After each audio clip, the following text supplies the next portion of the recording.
So hello, good morning. आज आपण Japanese लँग्वेजचे patterns मराठीमधून कसे एक्सप्लेन करायचे ते मी दाखवणार आहे, ते सांगणार आहे तुम्हाला. आणि ह्याच्या पुढे सुद्धा मी जॅपनीज लँग्वेजचे बरेच पॅटर्न, सगळेच पॅटर्न N5, N4 आणि N3साठी जे लागतात ते सगळे पॅटर्न मी मराठीतूनच एक्सप्लेन करणार आहे आणि असे व्हिडिओ करणार आहे. ह्याच्या व्यतिरिक्त तुम्हाला जर आणखीन काही पॅटर्न्स हवे असतील तर तसे तुम्ही मला कॉमेंट बॉक्समध्ये सांगा. अगदी सुरुवात बेसिक पासून आपण करणार आहोत. अगदी बेसिक पासूनच घेणार आहोत. Group of the verb, how to recognize the group of the verbs. हा खूप इम्पॉर्टंट पॉइंट आहे. जोपर्यंत तुम्हाला वर्ब्स कुठल्या ग्रुपचा आहे हे कळणार नाही तोपर्यंत ग्रामरमध्ये तुम्ही तुमची तेवढी स्किल दाखवता येणार नाही. सो तुम्हाला ग्रुप्स ओळखता येणं हे खूप गरजेचं आहे. 3 ग्रुप्स आहेत जॅपनीज लँग्वेजमध्ये. एक फर्स्ट ग्रुप ज्याला गोदान दोशी म्हणतात, सेकंड ग्रुप ज्याला इचिदान दोशी म्हणतात आणि थर्ड ग्रुप हा फुकिसोकू दोशी म्हणतात, इररेग्युलर वर्ब. हा जो इररेग्युलर वर्ब आहे हा कुठलेच रूल्स फॉलो करत नाही, त्यामुळे ह्याला फुकिसोकू दोशी म्हणतात. तर चला मग आपण बघूयात की 3 ग्रुपचे वर्ब कसे ओळखायचे. तर काही वर्ब्स मी इथे टेक्स्ट केलेले आहेत. हे आहेत सगळे मास फॉर्म मधले फर्स्ट ग्रुपचे वर्ब. मास फॉर्म म्हणजे काय असतं? तो पोलाइट प्रेझेंट टेन्स असतो. मी अगदी वर्तमान काळ वगैरे असं म्हणणार नाहीये, कारण एवढं सगळ्यांना कळतंच.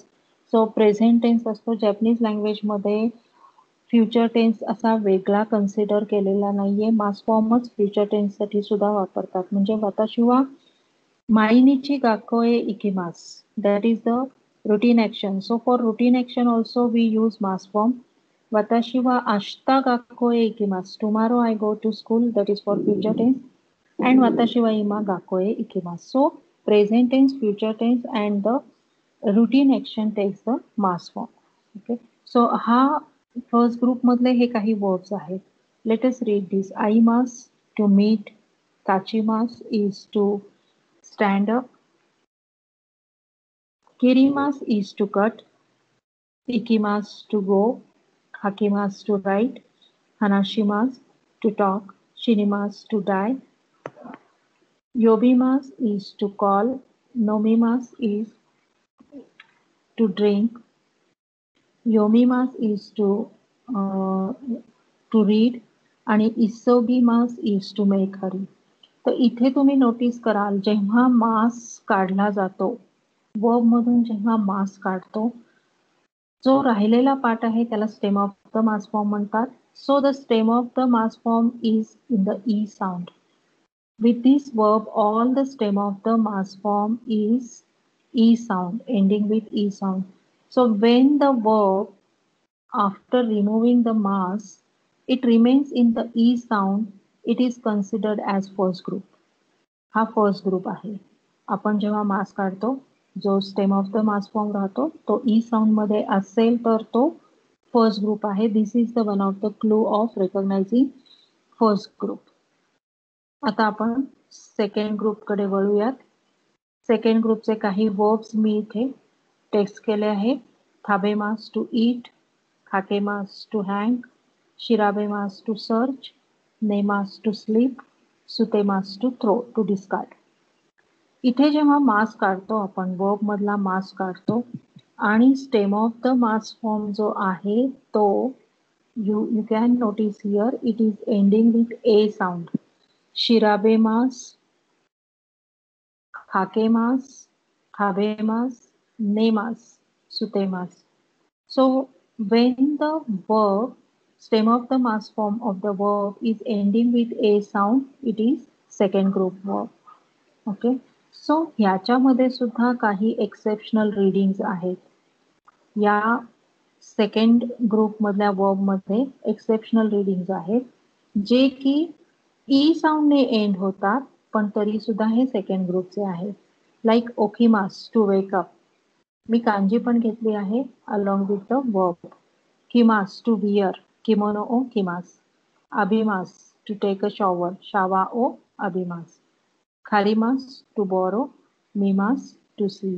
सो हे जे वर्ब्स आहेत, जेव्हा ह्याच्यातला मास काढून टाकला जातो तेव्हा these verbs are ending with e sound. Okay, these are the exceptional readings. हे तुम्हाला फक्त पाठ करून लक्षात ठेवावे लागतील.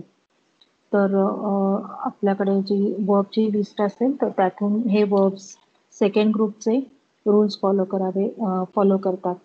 तर हे कशासाठी आपल्याला लागतात, जेव्हा आपण वर्ब्स बेसिक फॉर्ममध्ये कन्व्हर्ट करतो. जसे की बेसिक फॉर्म आहेत ते फॉर्म, प्रेझेंट कंटिन्युअस टेन्स, नाही फॉर्म, इनफॉर्मल निगेशन, ता फॉर्म, इनफॉर्मल पास्ट टेन्स आणि root form, informal present tense. जेव्हा ह्याच्यामध्ये आपण कन्व्हर्ट करतो त्यावेळेस आपल्याला whether that verb is from first group or second group, we have to search that, and so that we have to follow that rules. So त्यासाठी आपल्याला त्याचा group माहिती असणं अतिशय आवश्यक असतं. सो हे काही एक्सेप्शनल वर्ब्स आहेत जे सेकंड ग्रुपचे आहेत पण एंडिंग विथ ई साऊंड आहे. त्याच्यानंतर हा आहे third group. Third group is known as Fukisoku doshi. Fukisoku, not following any rules, irregular verbs. त्याच्यासाठी हे कुठलेच रूल्स फॉलो करत नाहीयेत. जसे की आपल्याला ते फॉर्म, नाही फॉर्म, रूट फॉर्म आणि ता फॉर्म मध्ये कन्व्हर्ट करायचे असतील तेव्हा. तर हे किमास आणि शिमास हे फक्त दोनच वर्ब्स आहेत. थर्ड ग्रुपमध्ये फक्त दोन वर्ब आहेत. So it is very easy to remember this. So kimas is to come, shimas is to do. Shimas always comes along with a noun. Noun बरोबरच येतो as a helping verb. Like Benkyo shimas to study, Reuri shimas to cook, Tennisu shimas to play tennis. Then Soji shimas, Sentaku shimas, Kaimono shimas. Like shimas we can use with different nouns. So shimas is to do. हे तीन वर्बचे आपण तीन group पाहिले. पहिल्या ग्रुपमध्ये आपण पाहिलं की सगळे वर्ब जे आहेत ते मास काढल्यानंतर ई साऊंड मध्ये एंड होतात. हा फर्स्ट ग्रुप आहे. सेकंड ग्रुपमध्ये आपण पाहिलं मास काढल्यानंतर सगळे ए साऊंड मध्ये एंड होतात. थर्ड ग्रुप आहे हा सेकंड ग्रुपच आहे, exceptional verbs of the second group. So ह्याच्यामध्ये वर्ब्स ई साऊंडनीच एंड होतात पण हे सेकंड ग्रुपचे रूल्स फॉलो करतात. सो हा सेकंड ग्रुप आहे एक्सेप्शनल वर्ब्स. आणि थर्ड वर्ब आहे ह्याच्यामध्ये फक्त खिमास आणि शिमास हे दोनच वर्ब येतात. शिमास is used as a helping verb with along with the noun. बेंक्यो शिमास, रेवरी शिमास आणि तेनुसे शिमास, आणि किमास मीन्स टू कम. सो आज आपण हे फक्त तीन ग्रुप कसे ओळखायचे हे पाहिलेलं आहे. त्याच्यानंतरच्या व्हिडिओमध्ये मी ते फॉर्ममध्ये कसे कन्व्हर्ट करायचे, नाही फॉर्ममध्ये कसे कन्व्हर्ट करायचे, and the uses of this all forms that we will see in the next video. Thank you very much. Here we will end our